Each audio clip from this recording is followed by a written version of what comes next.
From the KMSU studios inside Hartnett Hall at Minot State University, streaming to your wonderfully gifted devices, this is the Minot Sports Podcast. We'd like to welcome you guys to episode 4 of the MSU Coaches series, where we go out and highlight coaches from teams around Minot State University campus. Happy Tuesday, Minot Sports fans. It is December 8th today. I'm your host each and every episode, Cole Clementich, and before we get started, we just want to give a shout out to our sponsor of the podcast, and that is KMSU TV Radio, where we are always very fortunate to use their studios to record and get behind the microphone every opportunity that we get.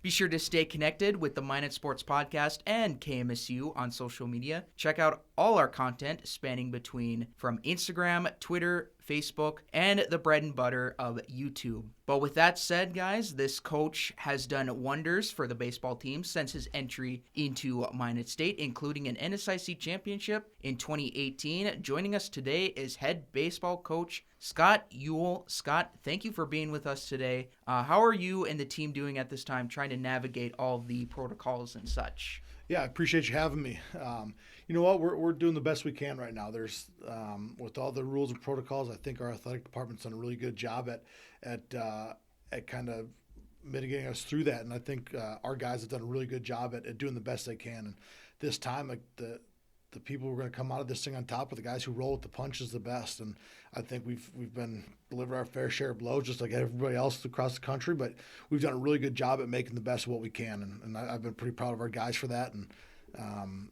hopefully we can keep going and come out of this thing okay. Yeah, good stuff to hear. So let's get to know you a little bit. So first off, what brought you here to Minot, first off? Yeah, so when I was coaching at the spot before this at St. Cloud State, we came up and played these guys, and the passion that the Minot State team played with was unbelievable. And sitting as a coach in the other dugout, I saw that, and I saw that there was some talent, but the passion that these guys brought to the game was something I wanted to be a part of. And when the job popped open, and I just thought it was an immediate fit. So I came up here for the interview and came around town and all that stuff, and it was a really nice fit for me. So best decision I've ever made. Awesome. We're glad to hear that. And I guess before you were in St. Cloud State, when did you ever know that Minot? Did you ever know about that Minot was a city here in town? You know what?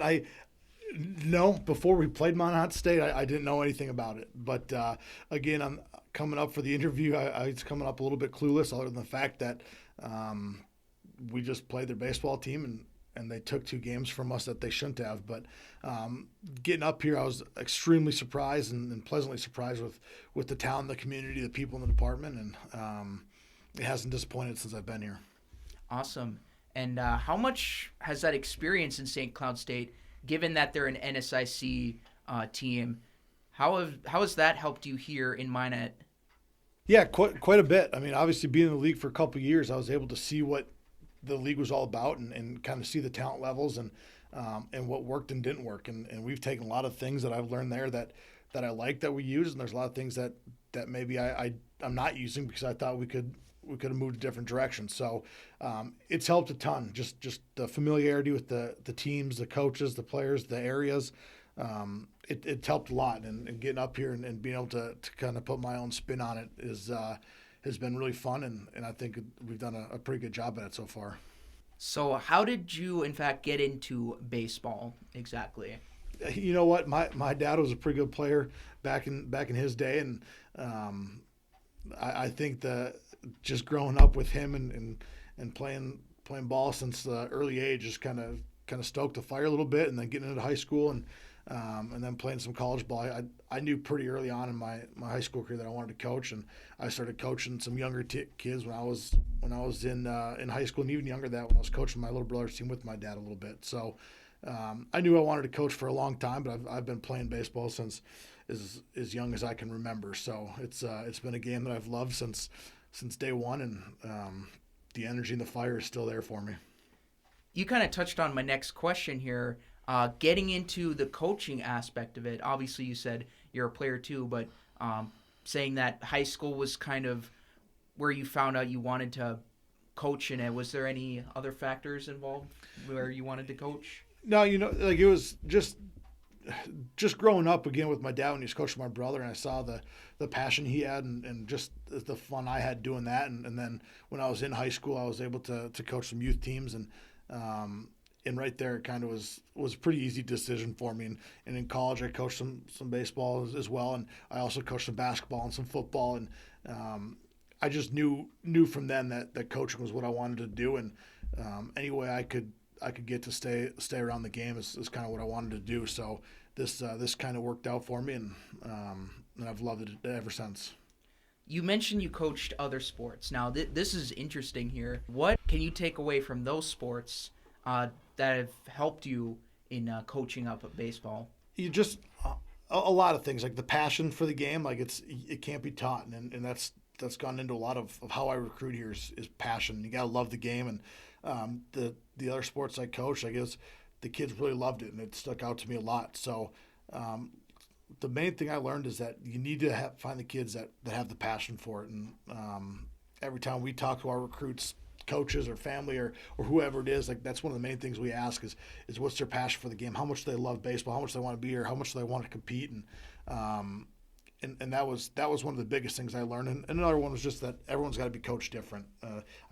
Coaching middle school basketball and football is a little bit different. And so you had to coach those kids different. Some kids you could coach harder, some kids you had to coach softer. So learning how to coach kids differently, making myself coach kids differently, and was huge for me, because especially being a younger coach, you want to be that stubborn guy. It's got to be my way or the highway. And I learned that pretty quick in middle school football that it couldn't be that. So I've definitely taken that with me, and it's been pretty big for me. Yep, you bring up a good aspect there. The players have to be committed to it, and that's the key thing that we've heard from a few interviews and how teams around Minot State have done their recruiting. But you mentioned the passion too. What do you like to do about coaching baseball, or what is kind of your favorite thing about it? Honestly, it's watching our guys succeed and watching our guys fail. And I like it's weird to say, but I like watching our guys fail because I like to see how they respond. So it's what I love about it, just coaching the guys, being with the guys, seeing the energy they have, and the life and the passion they have for the game, and to improve and just develop them as players and as people. So that's been the fun part for me. What have you taken away from coaching so far in your career? Oh, we could be here for 3 hours of that question. No, but there's been a lot of things to take away. Obviously, the riding the highs and lows, it's a lot tougher to be a coach than it was a player. And when things, at the end of the day, they're not in my hands, or when it's game day, it's up to our players, and you got to be able to kind of sit back and go with the ups and the downs, and notice kind of the energy and the attitudes of our guys, and make sure that they know that as well. So it was one thing I had as players, that sometimes I was a little bit too fired up or a little bit too down on myself, and so it's been good for me to be able to sit back and see that kind of part of the game, to where you gotta relax a little bit and just go with the flow, and make adjustments afterwards. So there's been a lot with the coaching, but again, just the overall life aspect and how it needs to relate is another big part. So something that you were able to take away from your coaching career, what is a favorite highlight of yours as a coach? Yeah, I don't think there's any question of when we won the league in 2018. That was one of the most fun moments I've ever seen on a baseball field. Is just the guys, and obviously all the guys that were new to the team that year as well. But there's still a few guys that were on the team when they were winning 8 games, 7 games, and to see the look on the faces of those guys when we went from 7-8 wins to 29 and winning the league, or 34 and winning the league, it was pretty special. And I can picture some of the guys' faces right now in my head, and I don't think I'll ever lose those, because that was definitely the most memorable moment. And it wasn't as much winning the league as it was seeing the facial expressions and the energy of the guys when we won it. And that's everybody, the new guys and the older guys here. But that was by far the most special, and to do it on the University of Mary's field was even better. Awesome. Love to hear it. And you definitely can't go wrong there. That's really putting Minot State on the map again. and doing it against a rival, again, you cannot go wrong with that. But once you came to Minot State, you were able to bring the team up to contender status. What was the big key behind that? Yeah, just the like I said earlier, kind of the passion was there, but we had to make sure we had that for every single game, for every single practice. When I saw the passion in the other dugout, it was the last game of the year, and they're playing against a good team, so it's easy to get fired up for that. But we needed to make sure we instilled the passion, the fire, the energy from day one of practice to every single thing we did, and then just preaching that we're gonna win and we're gonna develop, and anything less than that isn't okay. And obviously there's a lot of little things that went into that, but just bringing that mentality, that energy, that effort to everything we did off the field, on the field, in the classroom, in their family lives, and all that. I think that was kind of the biggest thing, was we just brought that to everything we did instead of just the games that we wanted to, because anyone can bring energy and passion to games that they want to.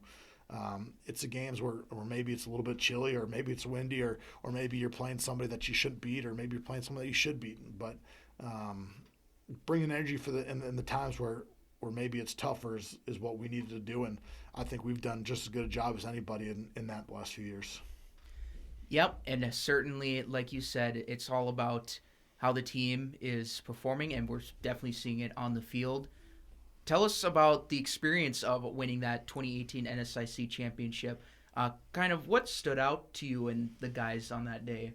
It was fun. It was fun. We actually found out in between games that day. So the first game, when we won and Augustana lost, so we knew going into the second game that we had won, and we talked to our guys about it, and you could honestly, in between games, it didn't even really set into them, which was kind of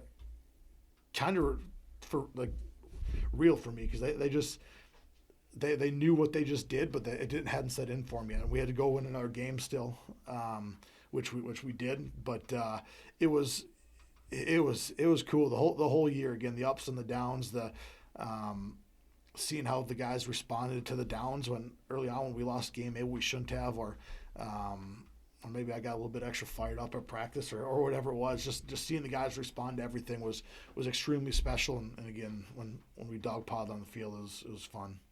Yeah, amazing time, certainly. Now, fast forward to today. Would you say the team has made a lot of strides, even more strides to get better since that 18 championship? So this is year 5 for me, and obviously last year was shortened. That was the third best team we've had here. We ended up winning the league that year, but the year after we upped our win total by another 2 games, and then this past year, everybody in the country can say, it was COVID. We had the best team yet, but it got shortened. But we truly did. We were talented. We were good. We were hitting our stride, and coming off a good series against Colorado and Mesa. So we've made a lot of strides, and that's in everything, and talent, and the want to, the drive, the energy, the off the field has been a big area for us, where we've made a lot of improvements in the classroom. Our guys we've had a 3.0 GPA every semester, so we've made a lot of strides since that team. And again, that team was, I kind of told them after we won it, like, hey, this wasn't only a special season for you guys, but this is going to do a lot for this program down the road, because you guys set the bar, and they did, and I think we've kind of reset it every year. Obviously, we haven't won the league every year. But we keep getting better and better, and again, I think it was only because we set the bar that year so high, and once the bar's set, you got to go get it, and you got to work harder to achieve things, and we've done that. It's definitely going to look amazing down the road. But going back to spring, what was the toughest part about, or how hard was the pill to swallow, losing the season? And just tell us, what is your biggest takeaway with the team during this COVID era? Yeah, it was tough. It was no tougher on us than it was the rest of the country. But whenever you get something that you love taken away from you, it's tough. And our guys and myself, it was again kind of another thing that took a while to set in. It was, man, is this really happening? And the first couple weeks was just kind of like a normal week off. But the longer it went, the tougher it got. And I think our guys did a really good job at staying busy and staying active and taking care of their business in the classroom still. Because at the end of the day, life doesn't stop. And our guys did a really good job at kind of maintaining the balance they needed to. So it was tough. We worked extremely hard all off season to get to where we needed to be. And again, we came off a really good series with Colorado Mesa, who was ranked 3rd at the time, and we split with them. So our guys were starting to hit their strides, and so it was tough. But again, our guys did a really good job at rolling with the punches. What was something that you can take from the last time you guys played in that lost season, and what can you apply it with the team today? So the series against Colorado Mesa, again, they were ranked 3rd in the country at the time, and we went in, we split with them, we beat them twice, we had chances to win all 4 games, but the same thing I want to talk, the passion and the energy was probably the most electric series that we've ever played here, and almost that I've ever been a part of. And kind of to go back off what I said, we need to do a good job at making sure that we're like that every single game, against the bad teams, against the good teams, against when it's 75 and sunny, when it's 35 windy and snowing. So that's something we're going to take away from us, make sure that we have that energy and that passion every time, because at the end of the day, when the regional committee is picking those teams playing a regional, if we drop a couple teams that we shouldn't drop games to, it's tough. And if it's because we didn't bring the energy or the passion, man, that's gonna be tough pill to swallow down the road. So what we can bring off of that is just playing with that energy and that passion, and again, don't settle with that. We got to get better, and I think we've done a good job with that, but keep moving forward. Yeah, what you said there is hit the nail on the head, and I remember the day during that series when you guys played Colorado Mesa. I remember the day when Caden Cardoso was working in the campus TV show MSU Inside Out. He was our sports reporter, reporting on the series for you guys. So that was good highlights there, certainly. But tell us about this year's Intersquad. I guess I believe it's called the Fall World Series, if I'm not mistaken. Looked to be a big success. How much progression did we see with the team during this off-season period? A lot. We've seen a lot of really good things. The World Series was a tad different this year, but it was extremely successful. Our guys have done a really good job at developing, and that's kind of what we pride ourselves on, is developing guys. And we've had to do a mix of we need to get guys live reps, because some guys haven't played as much as others, so we need to get guys to play a lot. So we scrimmaged a ton, and but this winter we got after the development side of things pretty good. So this fall was a really good fall. We saw a lot of good things from some of our new guys, from some of our returners, and I don't think any of our players are the same player right now as that they were before this fall, and that's always a good thing, and most of them are for the good instead of the bad, which is an even better thing. Yep. So now moving forward, we still kind of are uncertain with games and scheduling and whatnot for this upcoming winter and spring. But just what do you guys got to do to keep the team ready and prepared for when the time does come? Yeah, you know what?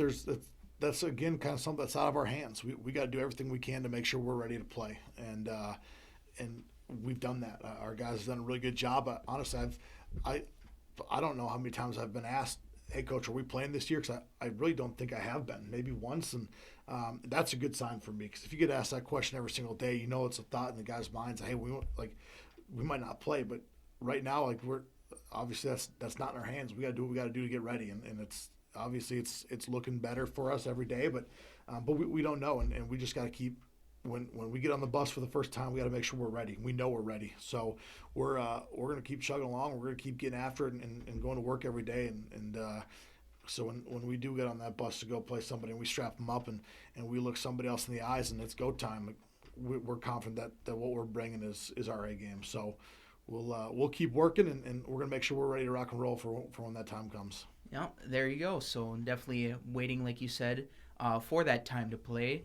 And talking about the coaching staff here a little bit, you guys just recently added Jesse Katz to the staff and Baughcum as a volunteer assistant from the Saber Dogs. How big has it been working with them, and how fun, I guess I should also mention, have they been for you to work with so far? Yeah, they've been awesome. They've both done a really good job. And as a coaching staff here, I think we're in a really good spot with Coach Katz and Coach Applewhite and Coach Baughcum. Coach Katz and Baughcum kind of fit right into what we were doing here. So they both work extremely hard, and the passion for the game for them is just as high as our players. And that's something that we look for, the passion and the commitment and the drive in our players. But I look for the same thing in our coaches. And they all have it, and that's good. So we get along great as a staff, and that's something for me that means a lot, because if a staff doesn't get along or whatever it is, like the players can see that. And I want a staff that's cohesive and that wants to be there and wants to be there together. And I think all four of us and are in it for the right reason. And Sal Rodriguez has been with us a little bit as well. So it's been a really good staff. I think we get along great. I think we work together great. And I think we've done a really good job at getting us as a coaching staff and getting us as a team in the spot we need to be in. Yep, and the results with the coaching staff has been really paying off with one of the many teams, you guys taking part in National Signing Day, adding 6 more players to the Beavers roster just recently. Give us an inside look on the new recruiting class, and how exciting is it to get to work on bringing some new talent to add to that core that can contribute greatly? Yeah, it's been awesome. The recruiting is the lifeblood of the program. If you don't recruit hard, you don't bring in the right players, then doesn't matter how good of a coach you are, you can't win. But we bring in the right players, and we actually just added a couple more as well. So this class is going to be a very talented class. We kind of narrowed down on a few things we wanted, and some of it was we wanted to bring kids in from good programs, and obviously we want to keep adding and just good quality kids that are good in the classroom. They're good with their families. They're good with their buddies. They're captains on their team. The coaches love them. All those things are big for us, and obviously talent's big for everybody. But those other areas were important for us this year, because we're going to get the talent that we want.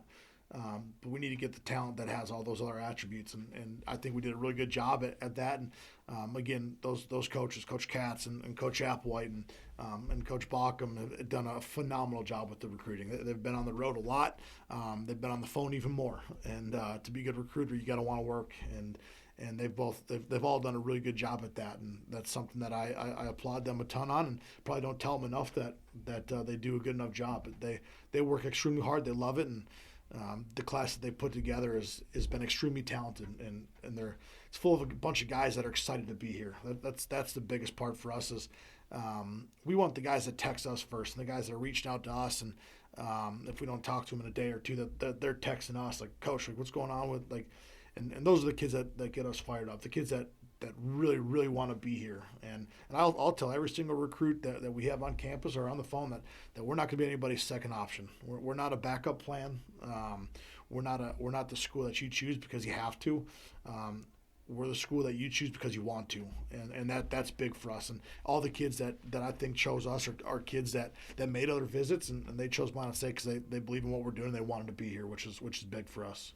Yep, that is some good insight on the outlook of recruiting, not just in the minds for coaches, but for the players as well. And we've heard from some other coaches too. Like those are some really key things there. But busy time with recruiting and putting in a lot of hours, a lot of work in there.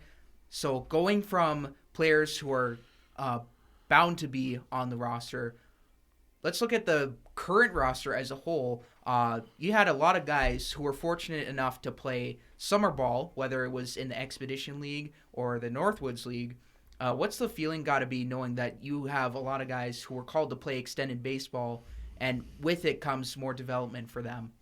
Yes, summer ball for us is huge. The more games you can play, the better, and especially for hitters, the more live pitching you can see, the better. And obviously for pitchers, the innings are huge, and it's good every time for our guys to go out and show that they can play against the best competition in the country elsewhere as well. So they get to play against a lot of kids that they don't play against for us. So I think it helps them in a whole bunch of aspects. It helps them develop. It helps them come back here and learn some new things and help teach us some new things that they learned this summer. And the pro ball exposure is big for them as well. So summer ball is awesome. I love it. It's some of the most fun summers that these kids will ever have in their lives, and that's kind of another thing for me is when we push these guys to summer ball. It's to go go play some ball and develop and get better, but it's also to meet new friends and to go experience a part of the country maybe that they haven't, or experience something that they haven't. And summer ball does a good job with that. So, but coming back for us, it was huge, especially with the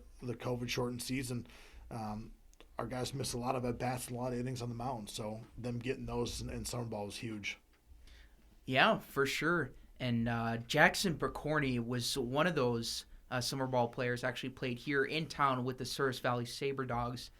Not to sound biased, but how cool is it having a guy like him, having been an MLB prospect and being once drafted by the Atlanta Braves, and how big is his contribution to the team, and having that professional major league practice experience, how's that been helping out the team? Yeah, Jackson's a really good player for us. Pro ball numbers aside, he's done a really good job, and he had to battle a lot to get himself ready to play for us. He came, and the first year he was back, it was rough because he took a year off. He had some injuries that he had to battle through, and so it was a tough battle for him to come back, and he struggled a little bit at our level early on. And there was times where he doubted himself, and there was times we had to just stay on him and make sure that he was on the right path.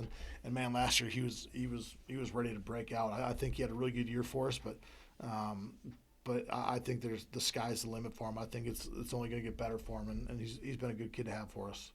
Yep, projection is certainly there, and we're looking forward to seeing how that turns out. But the city of Minot is lucky to have Gary Cederstrom in town. Once umpired a few games here and there for Major League Baseball. Have you gotten to know him pretty well, and how big has his presence been if he's been around the team lately? You know what? I don't know Gary very well. We haven't really talked much, but again, he's the career he was on was a pretty busy one. So and our seasons kind of match up, so it's been tough. But yeah, he had a really good career, and he's done a lot of really good things for this area and the game of baseball, and just Minot State as a whole. So it's cool to have somebody with that name here, and yeah, he's done a lot of good things for the city of Minot. Yeah, and how awesome to see a guy like him going into the MSU Athletic Hall of Fame, given of what he's done for not just baseball here in town, but in baseball everywhere. Yeah, absolutely. I mean, a guy with the resume and the pedigree that he does, like it's always cool to have somebody like that. That's an alum, and he's earned every bit of the Hall of Fame. So it's cool and well deserving, and he does a lot for the city, a lot for the athletic department, and a lot for the school. So it's awesome to have somebody with that in our Hall of Fame. Yep, and now talking Major League Baseball season, what were your thoughts on the latest result? Obviously, the negotiations between the Players Association and the league, that didn't go quite as well. And this was just a temporary setup for a season given the current circumstances. But what do you think they did good on this season, and what do you think they could improve on? What do you think they can take away from this season that they can apply in future seasons? Just what were your thoughts on MLB this year as a whole? Yeah, you know what? They played. There was a lot of times where you didn't know if they were going to be able to play or not. And obviously it's unfortunate to not have the fans in the stands and all that, but one thing you take away is they played, and they worked really hard to make sure that they did play. And they didn't go without their bumps in the roads, but I don't think anybody can expect to have a smooth path right now. They rolled with the punches the best they could, and again, they played a lot of games. So there's the expanded playoffs was kind of cool. I don't know how realistic it is. The universal DH was I thought really cool. I thought something they should probably stick with. The more hitters you can get in a lineup, the better. So, especially for the old Twins, Nelson Cruz did a pretty good job for them in the DH spot. But yeah, I thought the MLB was again, just to have any sort of baseball on TV during these times was fun. So I thought they did a really good job at getting the games that they needed to get in. Yeah, no problem. It was certainly a fun season to watch, and hopefully we can see some normalcy with it in the coming days here. But Coach Scott Eul, we thank you for your time today. First off, where can the listeners find you and the team on social media by chance? Yeah, we've got our Twitter, we got a Snapchat, we've got the Facebook, the Instagram, we've got it all. So, and then I've got my own Twitter as well. So, give us a follow. We're there, and we try to post as much good stuff as we can. Our guys like to run the Snapchat, and got a TV show on that we put on Twitter with Dylan Buckmeyer in the truck with Buck. So we try to post as much stuff as we can. So we're all over the place. Just gotta find us. I'm gonna have to start watching some of those shows. They're good. Buckmeyer. They're good. He does a pretty good job with it, and he has some fun. And even our Snapchat, our guys sometimes probably have a little bit too much fun on it. Yeah, well, that's good to see that the guys are having fun there. But Coach Scott, thank you for being on the podcast today. My pleasure. That was MSU Baseball head coach Scott Eul coming in to give us a little bit about him and the team. And just hoping to see some great competitive baseball at Corbett Field this upcoming spring. Hopefully, fingers crossed. But that concludes the 4th episode of Getting to Know MSU Coaches, presented by KMSU TV and Radio. Once again, Minot Sports fans, you just listened to the Minot Sports Podcast, providing all the latest in Minot Sports news, updates, and highlights. Be sure to stay connected with Minot Sports Podcast and KMSU TV and Radio on social media. Again, you can find them on Instagram, Twitter, Facebook, and YouTube. And stay connected with Minot State Baseball on social media as well for all the latest on them, for maybe some potential schedule updates, but also some cool, fun stuff like Scott just mentioned here. But that's going to do it once again, guys. Thanks to Scott Eul from MSU Baseball. Hope you guys have a good day and stay safe and healthy out there, and I'll talk to you guys later.